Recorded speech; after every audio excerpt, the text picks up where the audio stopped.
Hello everyone, my name is Danny, and I am a die-hard Styx fan. I've actually made a video like this, where I ranked all the, at that time, 15 studio albums that the band has released to that date. By that point, it had been a couple years after The Mission had released, because I always like to wait, a good year and a half, 2 years, before I do another one of these, in order to really allow myself to get rid of any recency bias so I can actually give you a genuine, honest opinion and perspective from my taste as to what the best albums are. And I think we're going to be a bit surprised today if you watch the prior one, whether you have or have not. Well, if you haven't yet, I recommend you do, just for a fun little comparison between that one and now, because here in 2023, instead of 2019, I believe I recorded that last one, I already can just about guarantee to you that some of my positions I gave in my ranking last time have already shifted into different positions, and some might have even leapfrogged each other in different directions, either up or down the list. So it makes it a lot more interesting and fun to show how kind of, I guess, my taste has shifted a little bit over the last few years, but also, of course, the genuine variety of tastes that like everybody in the Styx fandom has is crazy, because I love how many long-standing Styx fans, some that are, the ages you'd expect even, let alone down to the younger ones, have listened to the entire discography. It's incredibly interesting to me how diverse the opinions are in this band's fan base. And so I think that also makes this that much more entertaining and fun to be able to kind of compare as well, including to other people who have done the same or similar videos. We, just like last time, are going to start from the top of my list, so number 1, to the bottom, 16. So, it took me a while to be able to figure out exactly where my 1 and 2 were going to be, or which ones my 1 and 2 were going to be, because arguably I'd say this is almost like a tie. It's not quite a tie, but I feel like you could easily make the argument it is a tie for me for first place, which is between Crash of the Crown and Brave New World. And I say that in that order because that's actually the order I gave it. I decided to give the slight edge to Crash of the Crown. There's no real recency bias anymore. I just genuinely really enjoy Crash of the Crown because the fact I enjoy and love every single song on that album. I think that it does so great to incorporate everybody's styles, but also all eras and sound, style, technique that the band has had throughout its entire history since 1972. Brave New World falls just under it ever so slightly. It's just a great album all around. I love every single song on it. Obviously, there are some I like more than others. I'm not the biggest show tunes guy, so I'm not the biggest ballad guy, which means I'm not the biggest Dennis DeYoung fan. He's an incredibly talented artist. He's a very incredible musician, for sure. But again, it's just not up my alley, a lot of his cliche ballads and show tunes. Even though I do like them, I would choose to go with other songs, including of his, that are more hard rock than his typical show tunes. Brave New World has a good mix of both. Rounding out my top 3, I had to give it to The Grand Illusion. It was really tough to choose between Grand Illusion, The Mission, and Crystal Ball here for me, because again, it's a case where I like every single song on the album. It's kind of the opposite of my top 2, because I went with the reverse idea for these two, which is that which one would I opt to listen to the songs that I like the most on more? And it would be The Grand Illusion over The Mission, despite the fact that every single song on The Mission I love. It's just something to the dynamics of it, because for me, I feel like The Mission, and this is what I felt when I first listened to it, and then I kept listening to it through these years, and I'm like, The Mission is perfect for like a road trip environment. If you're on the road, it's the perfect album to play, because just like say Leonard Skinner's Greatest Hits, it's just screams summertime to me for some reason, especially summer road trip. So as a result, I don't necessarily listen to The Mission as much as in the songs on it as I do, say, The Grand Illusion. Plus, you can listen to all the songs in The Grand Illusion except for the grand finale. You can listen to them all independently and autonomously of each other, even though they are technically all a bit of a story that all kind of go into each other. You can listen to them separately. They manage to pull that balance off.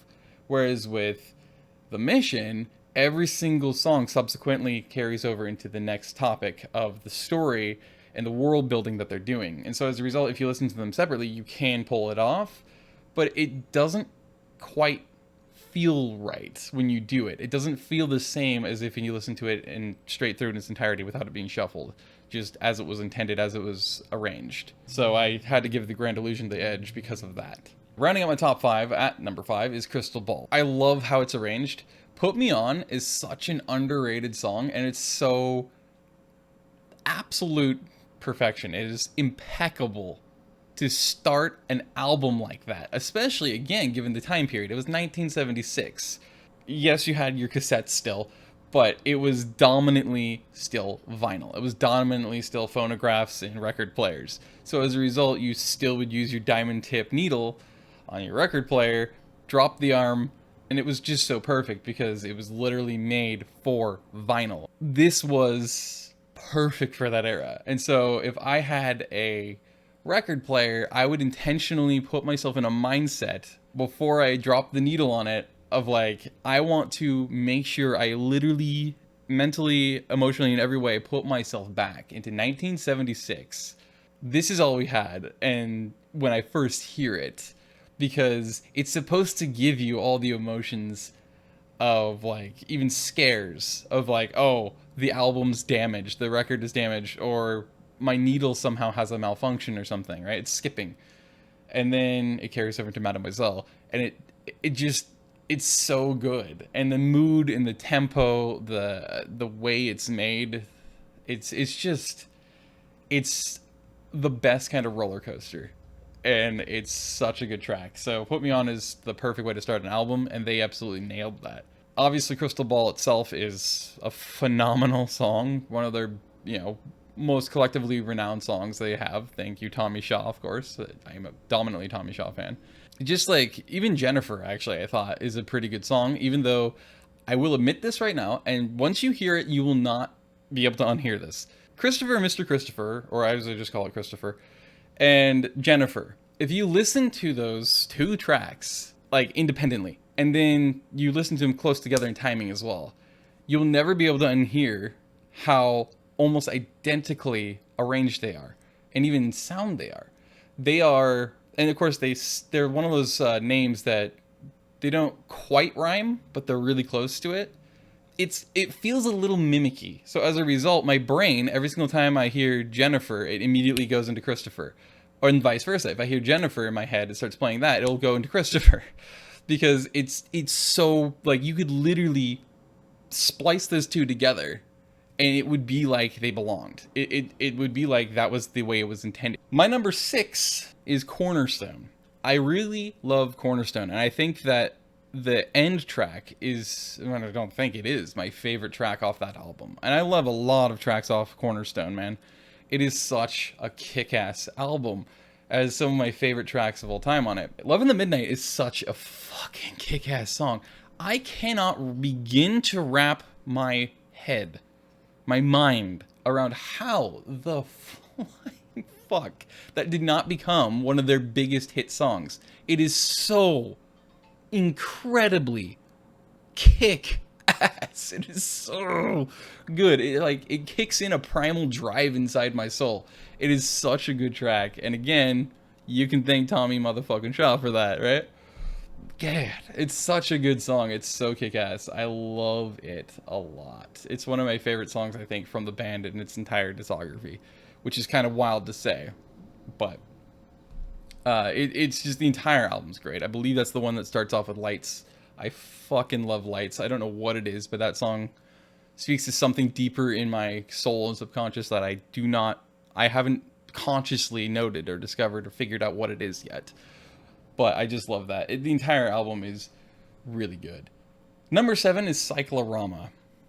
Cyclorama, I believe, was in my top 5 on my last one. Either way, Cyclorama I have at 7 because it was between it and Paradise Theater, and I had to give the edge to Cyclorama because I like every single track on that album except for Genku Dasa, or I can't remember.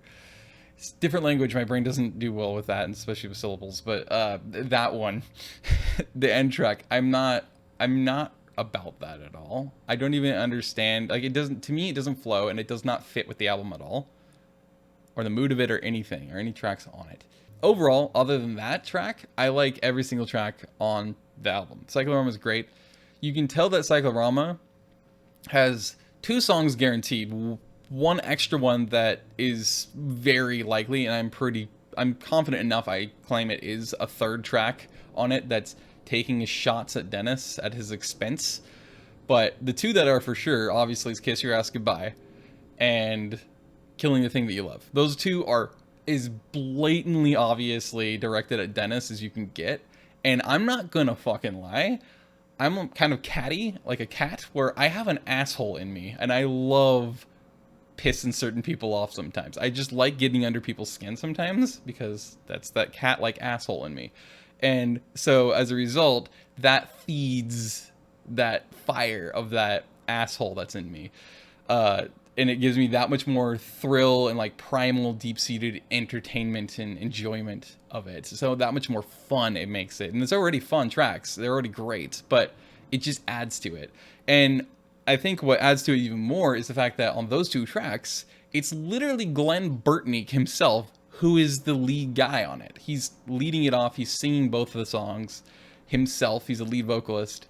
So he's a leader of those tracks. That is so kick-ass and killer and cruel. It is such a cruelly snide, smart-ass thing to do, because Glenn was Dennis DeYoung's hand-picked protege, as I like to refer to him as, to replace Tommy Shaw in the first place.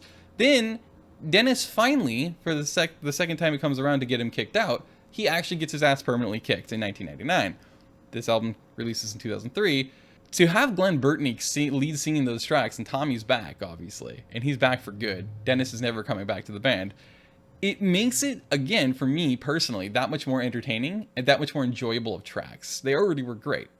But adding that extra element of douchebaggery, of intentional pettiness, is for fun more than anything, and to make a point, is incredibly epic. I loved that so much. And so, you know, it's always going to be in my top 10 because of that as well. The energy of the album is clearly all fun. It is definitely, again, it's a case of being a concept album, because it's not traditional Styx. It is intentionally trying something new. And what are they doing? They're doing something that matches the era of music, of what most people, especially the younger generation, was really into at the time. My generation, unfortunately. I say unfortunately because I've never been into that kind of stuff that much. Although in this case, that could get me into it. Cyclorama, that kind of punk rock. But it was punk rock that they got into. It was clearly punk rock. Some people call it glam rock or hair metal. It's punk rock, 100%. Like, and that fits Y2K era, because in early 2000s, because like through 2005-6, because that's when the punk, the emo, the grunge, the new metal, and all that stuff started flying out the woodwork, and everyone was going to Green Day concerts and Linkin Park, and insert a billion other ones here. Avril Lavigne exploded. Evanescence came on the scene. It just fit the era. And it fit Glenn, because Glenn is obviously, you can tell, he's a very big glam/punk rock kind of guy. I'm talking way too long about Cyclorama here, but again, it's a very underrated album. It's underappreciated, which I guess is kind of good that I am talking about it at length, because once again, it is a painfully underrated album. It still gets pretty much shit on, including by Styx fans. And I guarantee a lot of those people probably even haven't listened to it. They haven't bothered, because the critics crushed it as soon as it went out. Like, they just slaughtered it. And everybody just gave up on it because, oh, Dennis isn't there anymore. And so they just like, well, fuck that. And like, nobody wanted to listen to it, including supposed dedicated Styx fans. And it took them a long time to finally listen to it. And it's like, it's actually a fun album. It's very good. It's different, obviously, yeah. They're not trying to do what they did before with it. It's a concept album, for God's sake. But it's so fun. And so I can't recommend you listen to it enough. Number 8, as I noted before I went into that spiel, is Paradise Theater. Paradise Theater, I like most of the songs on it. Aku Aku, I don't give a damn about. State Street Sadie, I really enjoy. That's just the instrumental, but I've always been kind of a sucker for good, fun instrumental tracks, especially considering a lot of times you don't need vocals, you don't need lyrics to be able to still convey the mood and convey the story and continue it. And State Street Sadie is a perfect example of that, just like kind of the grand finale is in the Grand Illusion. It's very good. AD 1958, when you combine that, because that's it's like another piece to the end of the puzzle, of the story that is Paradise Theater.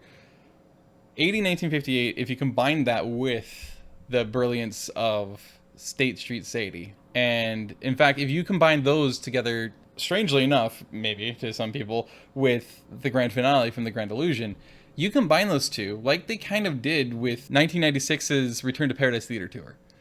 When you combine those together, you get the best possible, most perfect, enthralling version of how that shit should work and how it should be made and arranged. When they did that in 1996, and the one that's our final date of that tour back in Chicago, which I own and is on YouTube if you want to watch that, it just is the perfect way to end a concert, and I would say an album. I wish they kind of recorded those as one thing and put it onto the album as its ending instead, with that little bit of extension that they gave to it. It's just brilliantly done. It's a beautiful little nugget of that I think is overlooked and probably ignored a lot by a lot of people.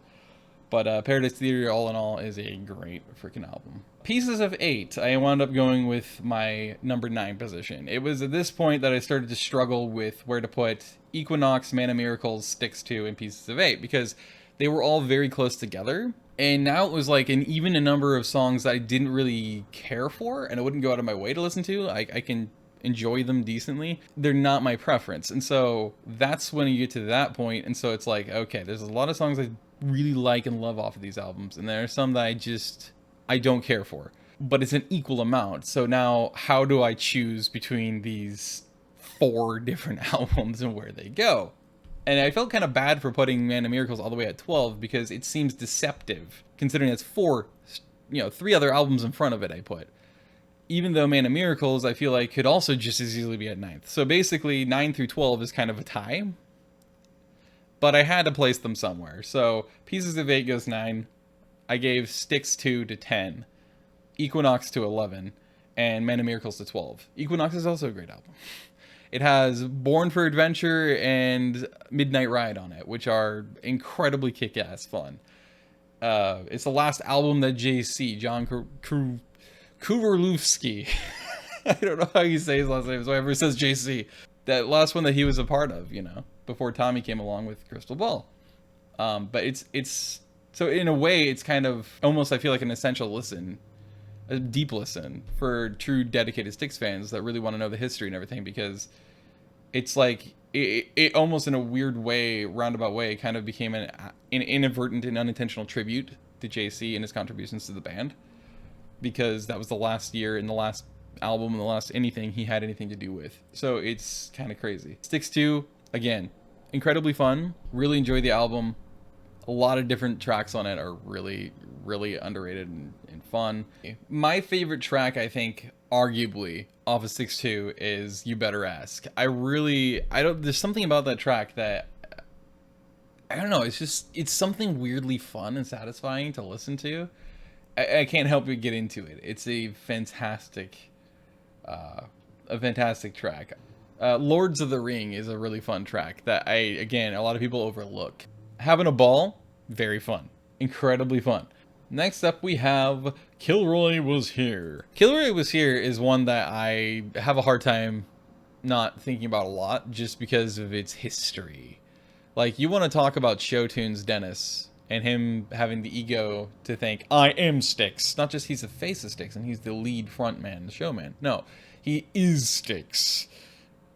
Refer to the lawsuit at Y2K that he ran against the band because he was kicked, and he decided that he owned everything that was Styx, because he apparently was the guy and the soul man who founded it, even though it was actually John and Chuck who proposed the idea and founded it with him. Which means they're technically the 2 originators of the concept of the band, and therefore he's lying. But different story.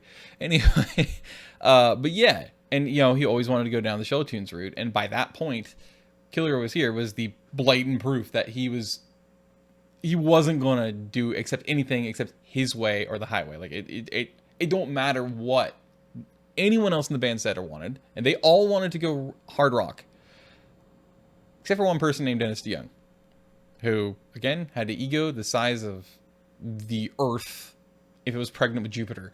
And so as a result, you know, it caused tons of friction because he wanted to not just do show tunes, he literally wanted to be a rock opera / Broadway. And as a result, they literally made a film, and they literally ended up doing acting. Not just the music, the literal acting of the Broadway theme for what is Kilroy Was Here. It's literally technically basically a script of Broadway. And so he made them do it. And the most famous story of how bad he was about how egotistical and how, like, you had to do it his way was that really caused the band to just blow to pieces after his egotism with Kilroy Was Here really went on full display and full power. They were performing down in the Cotton Bowl in Texas in the middle of summer, and that particular day was blazing hot, and it was also the heat of the day because it was evening. In direct sunlight, mind you. This is the Cotton Bowl, you know, a college football stadium, a historic one that, you know, doesn't have any kind of roofing on it or any kind of ventilation because it's just open air. It was 140 degrees that at the time of their concert on the ground. Meaning for them and everybody sitting on the ground level, 140 degrees. I'm sure it increased over time, despite it being evening, because of the fact that not only was the heat of the day and direct sunlight, but, you know, 100,000 bodies, not counting the band and all their staff. Yeah. And security, for that matter. Yeah, no. You might as well just keel over and die. So, make it worse, he forced them to have to wear their masks and their suits, their jumpsuits and everything else, you know, and do their act for whatever it was, like 20 minutes or something, or 30 minutes before they actually did their concert, which is already supposed to be high energy. That's a part of the thing, right? Crowd engagement. That's going to be way worse, you know? I mean, it was detrimental to everybody who attended, but it was especially detrimental to them. And ever since that point, and thus the end of that tour, Tommy gave him an ultimatum and said, you either kick him the fuck out, or I'm leaving. And I'm going solo, because I'm not going to fucking take this. And JY and Chuck, who are the true leaders of the band and always have been, they are the final gavel holder decision makers. They had decided, at least for a while, that they were actually going to kick Dennis out permanently at that point. This was, by this point, 1984. But they got cold feet, you know, last second, and bailed on that idea. And so Tommy left because of his ultimatum is either he goes or I go. So he went, and everyone just decided, yeah, we're going to take a hiatus. And then they return 89 to the studio, and then 1990, Edge of the Century comes out. That was the reality, the summarized reality of what happened as a direct result of Kilroy Was Here, and thus a direct result of, literally by textbook definition, intense egotism and self-righteous entitlement by none other than the guy who is most well noted for writing all the songs for Styx that are all about not being that way and recognizing where you come from and being kind to others. And oh, that's right, he never looked in the mirror, did he? That's rules for you, not for me. Sorry. So that's the history of Kilroy Was Here, which I always feel like is kind of important to denote, because a lot of people like to claim that, oh, it was Tommy or something, whatever they want to claim that caused them to go on their hiatus and him nearly be kicked out originally. It wasn't. It was literally Dennis's egotism. That's all it was. Along with his slave driving with Kilroy Was Here. It was brutal. But yeah, total fucking Broadway show tunes. So intensely cliche-ly Dennis DeYoung. I will admit, though, there's a few tracks on there that I actually do enjoy. And I've found myself really having grown on me Double Life. I think that, and that's not think, that is a fact. It is by far my favorite track off of Kilroy Was Here is Double Life. Extremely memorable, extremely catchy, very much, you know, earworm potential for sure. I mean, it's literally playing in my head now that I thought about it, mentioned it. It just, on cue, it plays. There's something about it, again, that just feeds my soul. I don't know what it is, but it's very, very fun to listen to that song. Don't Let It End itself is okay. Again, very clichély Dennis DeYoung Broadway or show tunesy, you know, ballad. But it is a pretty good song. But I strongly prefer the end track, which is the reprise of Don't Let It End. It takes the best of just about each song on the album, mixes it up for completion and climax. It's fantastic. But Double Life is definitely by far my favorite. I think it's kind of ironic though that a lot of people, their favorite track off of it is actually Heavy Metal Poisoning. I think that's probably, of the tracks that I actually downloaded because I like it enough, it is my least favorite track of those tracks that I like off the album. I'd say that overall, I generally enjoy literally half of the tracks enough to actually give it a, say, 4 star, 3.5, 4 stars. So, Kilroy Was Here. Enough said about that, because that's a lot. Next up is Serpent Is Rising. The Serpent Is Rising is also an interesting one to talk about a bit, because to summarize its history, Dennis DeYoung to this day constantly says it was by far their worst album, and it was a mistake and everything else. Like, it was just terrible. And I think a few other band members have mentioned that it's probably their worst produced album of all time, at the very least. I do not agree with their take on that. I think it's actually an enjoyable album. Is it one that I would actually listen to by choice?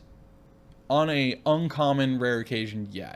It has to be a specific like kind of energy and mood I'm feeling in the moment for me to be willing to listen to it. Just like number 15, which is Styx I. Both are great albums. I really enjoy the music. It's really good, talented music. I really enjoy the songs on them. In fact, the titular track of this track, The Serpent Is Rising, of, you know, the album The Serpent Is Rising itself, The Serpent Is Rising, is a incredibly underrated track. It is very fun. It's just, again, another great track. It's very entertaining to listen to, which is the point of why you would listen to it, right? So, if you haven't listened to The Serpent Is Rising, haven't given it a choice or, you know, a chance, give it a chance. It's worth it. It's enjoyable. Like Plexiglass Toilet is so random. It's so weird, but it's so funny and so fun. It's an utterly pointless track, but it is so much fun. It just shows like JC didn't give a fuck about what you thought or what anybody else around him, including his best friends, his family, or anybody thought. His producers thought. He was going to do that damn song. He was going to write it, he was going to make it, and he was going to sneak it into a track. And it's well worth a listen to, because that track is such a pleasant surprise. It just shows how much of a free spirit he was of a person, and thus as an artist, and that he was just going to have fun. And that's all he cared about in that moment. 15 is Styx I, or just Styx, the self-titled album. Their first album, released in 1972. Yeah, this is, again, to me, this is a great, fun album. And just like Serpent Is Rising, it depends on the mood. And it depends on how you're feeling in the moment, your energy level. If this is something you're going to go out of your way to listen to, the album of, or your favorite tracks off of it. It's, again, a reflection of the era that they're coming from and the inspirations they had, because it's coming from the perspective of, and the influence from the mid-late 60s and early 70s rock and roll type of music and prog rock and everything. So, you know, if you like that kind of stuff, you're going to enjoy it. And last but not least, of course, that leaves Edge of the Century, which is the one that was released, like I said, in 1990. The little summarized history of Edge of the Century is that it was, you know, again, the band released an album in 1983. They broke up and went in hiatus in 1984 because of Dennis's egotism. Dennis, when they got back together, minus Tommy, brought in his, remember what I said earlier, protege, a handpicked protege to replace Tommy, which was, this is the intent at the time, was Glenn Burtnik. And he brought him in, and once thus everyone else got together in 1989, Dennis really wanted to force a new album to be created and output by 1990, which became what we now know as Edge of the Century. This is the one by Styx fans that's considered the worst produced album they've ever output. If you actually look into why, it's because not only was it rushed, but they didn't really have a label backing for it on this one. The labels didn't even request it. So as a result, it was self-produced dominantly by Dennis DeYoung himself in his own, you know, in a like, I think it was literally, I saw in attributes, it was 3 different studios that they produced the album in. And it took them over a year to make the album, which is crazy. That was something I learned today, actually, when I was doing a little extra research. So that's a little tasty morsel you might not have known about Edge of the Century either. That adds to the story about him trying to rush it through and then self-producing it. But self-producing it also fractionally at 3 different studios is, yeah, that's probably not going to be the greatest idea, and certainly is going to degrade some quality. Overall, it still sounds good, but it's just, it's not up my alley at all. It's definitely my least favorite album. Some of the tracks on it, I will, as much as I hate to admit it, I will admit have kind of grown on me, but they're almost exclusively all Glenn Burtney tracks. They're not, they're not, and it's surprising how many tracks he actually wrote for this this album.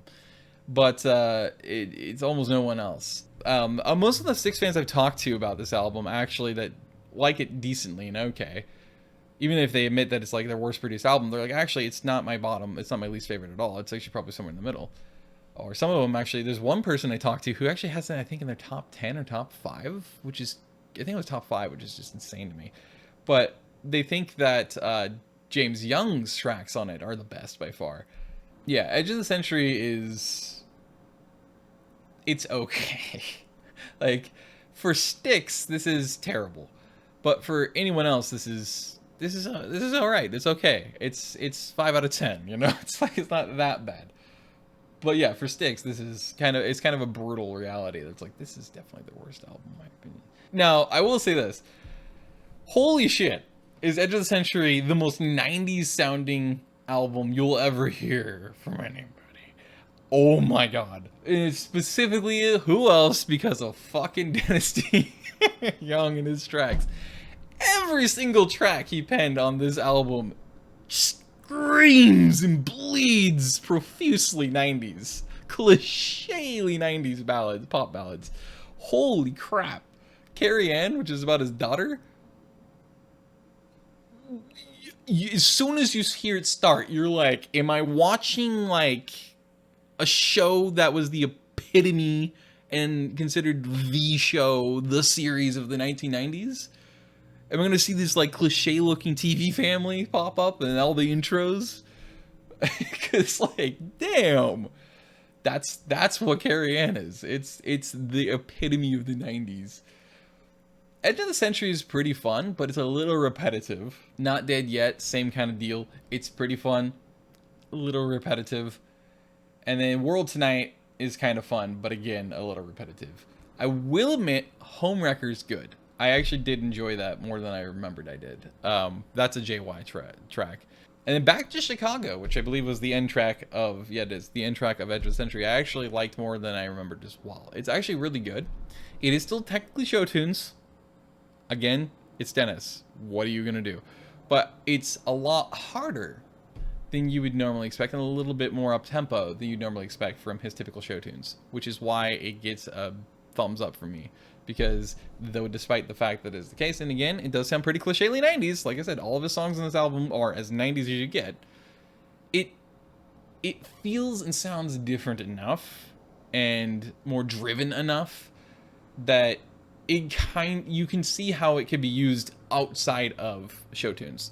So that said, that's my top 16. 1 through 16 is Crash of the Crown, Brave New World, Grand Illusion, The Mission, Crystal Ball, Cornerstone, Cyclorama, Paradise Theater, Pieces of 8, Styx II, Equinox, Man of Miracles, Kilroy Was Here, The Serpent Is Rising, Styx I, and Edge of the Century. And again, it's actually 1 through 12 I actually really enjoy, and I think there's like peak Styx. It's after that it kind of falls off a little bit, and I feel like you could technically, if you wanted to, you could swap Kilroy Was Here and The Serpent Is Rising around for each other, and it would still be just as agreeable. I would just be just as agreeable for you saying that that's the case for me and my top 16 order, because it's easily exchangeable between those two. And I really do enjoy The Serpent Is Rising and Styx Like I said, it's just entirely a mood-based thing. That's my top 16. Feel free to check out, like I said, the original rankings I did. Check that out. Compare, or just skip to the end to compare the rankings I have for now all 16 instead of 15 Styx studio albums, because I think that's going to add to the fun. That said, hyper detail-oriented person who doesn't know how to shut up, thanks you for watching, especially if you watched all the way through to the end. I appreciate it, because you probably realized you wasted a long time and I could have just kept this really short and succinct, but I'm hyper detail oriented, so that doesn't happen. I talk too much. That said, call me a rambler rose. I'm rambling so much I'm probably gonna strangle you with my thorns. I'll see ya probably never, but if I do see you around, I hope you've had a good, safe day or night, whatever you are. Until next time, good day.